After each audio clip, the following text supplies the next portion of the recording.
Picture this, a police officer decked out in full uniform, the gleam of authority in his badge, the echo of polished boots on the pavement. He's supposed to be the good guy, right? The guy who shows up when everything goes wrong. The calm in the storm. The hero. The knight in blue armor. Now picture that same officer off duty. No badge, no responsibility, and just a gun and a brewing argument with his girlfriend. A crime prevention warden, of all people, am I right? A bottle of liquor sits nearby, the tension boils over, and suddenly, the man meant to protect becomes the villain in the room. Before the neighbors can even ask Yin Leo or what was that sound, tragedy has struck. Another woman's life is lost, another community has plunged into despair, and another headline is etched into South Africa's ever-growing mural of dysfunction. Welcome to Dorado Park. Not so much a park, as it is a cruel reminder that the lines between protector and predator are often blurred around here, especially when you throw alcohol, egos, and unchecked power into the mix.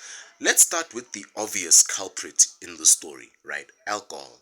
Alcohol has been ruining more lives than bad WhatsApp chain messages. Mix that with a firearm, and you've got yourself the human equivalent of a ticking time bomb. Think about it. How many good decisions have ever started with the words, let's just have one drink? Not many, I assure you. And if you think there has been, it's okay, I'll wait. It's like handing a kid a box of matches and then saying be careful, or letting Eskom handle your wedding day power supply. You just know it's going to end in chaos, or being in a fight against Brock Lesnar in SummerSlam. You just know you're going to get squashed. Drinking before the incident, which frankly doesn't surprise anyone, will get someone killed. Alcohol doesn't just lower inhibitions, it lowers common sense, self-control, and apparently the moral compass that tells you not to shoot the person you're arguing with. The badge this officer once wore is supposed to be a symbol of trust, pardon my Greece. It tells the public, this is the person who will protect you. But let's be honest, for some people, that badge is just a prop. It is a shiny little trinket that says I can do what I want and who the fuck is gonna stop me. This guy isn't even the first officer to betray the trust that comes with wearing the uniform. And he won't be the last, let me tell you. Because if you think about it, the badge itself is like a mask. For the good ones, it's a symbol of courage, you know what I'm saying? For the bad ones, it's a camouflage for all their unresolved issues and unchecked rage. It's the same story every day, that's what gets me going. A badge and a gun go to someone's head quicker than a glass of home-brewed mqombothi. The uniform turns into a license for recklessness, and before long, the policeman becomes the problem. So to understand the gravity of this tragedy, you have to first understand Dorado Park itself. As someone who's been there, I know it isn't just a neighborhood. It's a community hanging on a thread. Drugs, gangsterism, poverty, you name it. Dorado Park has it. It's like a city planner sat down one day and then thought, how can we make it as difficult as possible for all these people? The tragedy didn't even happen in a vacuum, hey? It happened in a place where violence is a constant backdrop, where trust in law enforcement is already razor thin, and where hope is an endangered species. For the people of Dorado Park, this isn't just another story. It's a gut punch. It's like finding out your last candle during load shedding has burned out. Just when you think things can't get worse, they do. It's almost as worse as thinking John Cena's retiring next year. And then there's the most tragic part of the story, the victim, of a woman who was a crime prevention warden, a role that suggests she was just as committed to protecting a community as her killer was supposed to be. This isn't just about one man's crime. It's about a systematic failure. South Africa has one of the highest femicide rates in the world. Killing women, in cases like this, I grim remember of how deeply rooted the problem is. We hold one of the biggest records of killing women around here. And the very people meant to protect women often turn out to be their greatest threat. That's the irony of it all. It's like calling the fire department only for them to show up with cans of petrol to pour on your house and then wonder why it burnt down even faster. Now let's take a moment to acknowledge the absurdity of it all, shall we? Not just the tragedy, of course, but the way these situations always seem to play out. Just imagine the scene, to put you on game real quick. The officer's colleagues arrive at the crime scene. What happened here? Well, I accidentally shot her. Accidentally? With a service pistol? During a fight? Sure, bro. It's like an opening scene of a badly written soap opera you'll never watch again. You expect a dramatic zoom in followed by a cut to commercial. Or how about the inevitable press release, right? We are taking this matter very seriously and we will conduct a thorough investigation. Translation, we'll be gone for a bit, shuffle some paperwork, and then people forget about it, we hope. This isn't just about one bad cop or one tragic incident. It's about a system that's fundamentally broken. Police officers are supposed to be held to a tighter standard, but too often they operate in a culture of impunity. Think about it. How many times have we heard about officers getting away with things they shouldn't get away with? Getting away with things that would land ordinary citizens in cells. It's like watching someone skip the line at the DMV while the rest of us suffer in silence. It's infuriating, isn't it? And I've said this for years now. This isn't just negligence, it's negligence on steroids. And the longer we let it slide, the more dangerous it will become. So what's the solution, ladies and gentlemen? Well, for starters, stricter vetting processes, pardon my Greece. Becoming a police officer shouldn't be as easy as renewing your driver's license. Second, real consequences for bad behavior. If you abuse your power, you lose it. Simple as that. Simple, case closed. And let's not forget the mental health support. Policing is a tough job. It's not cakes and candles. But if you're not mentally and emotionally equipped to handle that pressure, you have no business wearing that uniform. We don't want you shooting any women. And in the end, this tragedy is a stark reminder of how far we still have to go.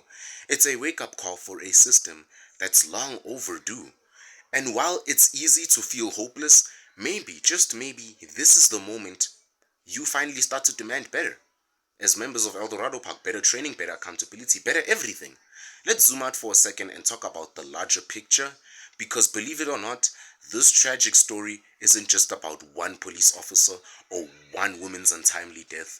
Nah, it's more like a reflection of South Africa as a whole, a mirror that shows us some pretty uncomfortable truths about where we are as a nation. And let me tell you, that reflection is about as flattering as a passport photo, as uncomfortable as a warm toilet seat. South Africa has this fascinating, almost Shakespearean way of functioning. You know, this whole tragedy dressed as comedy thing. You know, on the one hand, we are the country of breathtaking landscapes, Ubuntu, spirits of resilience, you know.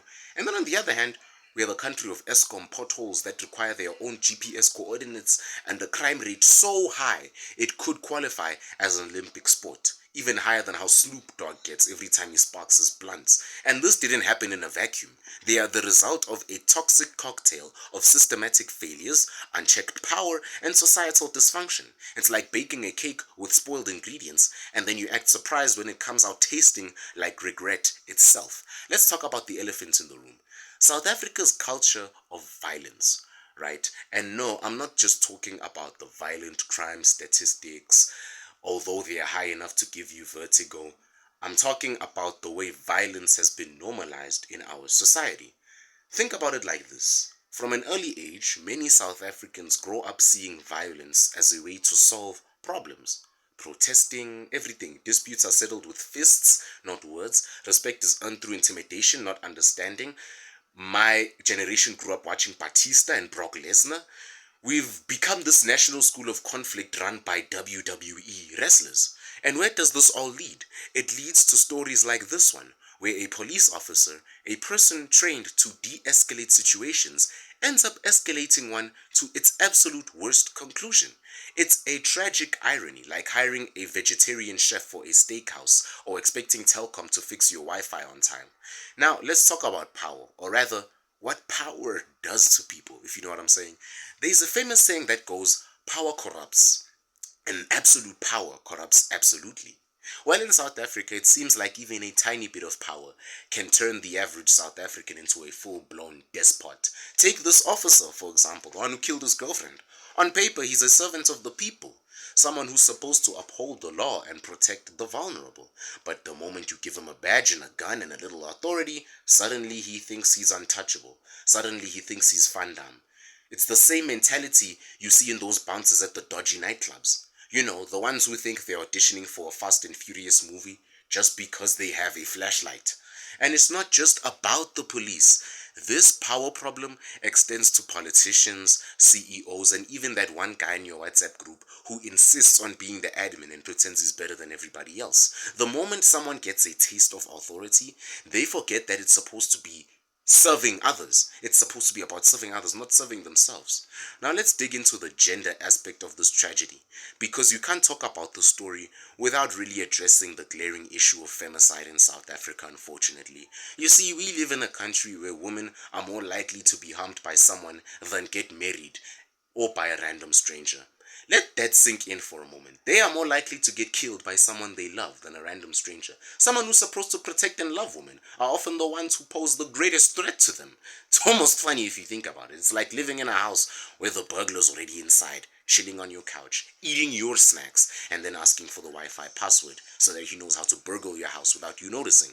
And this isn't just a South Africa problem. It's a global issue here. It's amplified to terrifying levels, and everyone knows that. It's as if societal default is saying, how can we make life as dangerous as possible for women? It's crazy. But here's the kicker. Even in death, women, like the victim in this case, are often reduced to just statistics or afterthoughts. You see the headlines scream about the perpetrator, the scandal, the gun, but where's the focus on her life, her dreams, her contributions? Who was she as a person? It's like watching a movie where the main character dies, and then the movie just moves on without with as much force as possible so that we can forget about that main character. It almost reminds me of those reality TV shows where everything can go wrong, or everything that can go wrong does go wrong, except there's no prize money in the end, and everyone's worse off for having participated. It's like an episode of Survivor or Total Drama Island, but instead of contestants navigating an island, it's South Africans navigating a dysfunctional system. And instead of alliances and immunity idols, you've got load-shedding schedules and crime statistics. Or better yet, it's actually like one of those telenovelas where the plot twists are so absurd, you have to laugh to keep from crying. Tonight on El Dorado Park Chronicles, the police officer becomes the suspect. The crime prevention warden becomes the victim. And the community becomes collateral damage. And of course, no South African tragedy is complete without the inevitable political blame game. You know, that part where everyone points at each other, one party blames another, everyone pointing fingers, Cyril there pointing fingers at Floyd Shivambu until something actually gets done. It's like watching kids play hot potato, except the potato is a burning issue, and instead of solving the problem, they're just trying to avoid being the last one holding it. That's literally how South Africa is. It's a game of hot potato. Crime is out of control, shouts one politician, forgetting that they've been in power for 10 years, for example. The police need better training, adds another, as if underfunding law enforcement wasn't their idea in the first place. It's ridiculous. And let's not forget the statements from police leadership. We are shocked and appalled, they'll say, with the conviction of someone reading a grocery list. We'll leave no stone unturned in our investigation. Okay, just like we've left no pothole unfilled and no load-shedding stage unexplored, right? Got it. At the end of the day, it's the community of El Dorado Park that bears the brunt of this tragedy.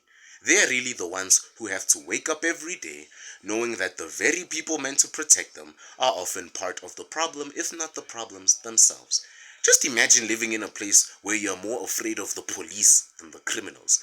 It's like being on a sinking ship and realizing the captain is the one drilling holes in the hull anyway. And yet, despite all this, communities like El Dorado Park just keep going. They keep fighting, they keep surviving, they still have the colored bruise and keep hoping for a better future. It's like a resilience that's both inspiring and heartbreaking, really, because it shouldn't have to be that way. It's not supposed to be that way. So where does this leave us? With more questions than answers, as usual. But maybe that's a good thing. Maybe this tragedy is the wake-up call we need to start demanding actual change. You know, better accountability, better training, and a better understanding of what it really means to serve and protect, truly. Because if we don't, stories like this will keep happening. The names will change, the details will differ, but the underlying issues will remain the same, and it's going to be more annoying because it's the same. And that, my friends, is the real tragedy. Not just the loss of one life, but the loss of trust, hope, and the faith in the very systems meant to keep us safe. So let's not just talk about this. We need to do something. We need to start holding people accountable, demand better from our leaders, and you need to never stop fighting for a South Africa where tragedy isn't just a norm, but the exception. Until then, we need to keep the conversations going. Keep watching my YouTube channel. Keep holding the people accountable. And never stop fighting for a South Africa where the protectors are actually protecting and the predators are locked up for the rest of their fucking lives. That's about it. That's all I wanted to talk about today. Subscribe. See you.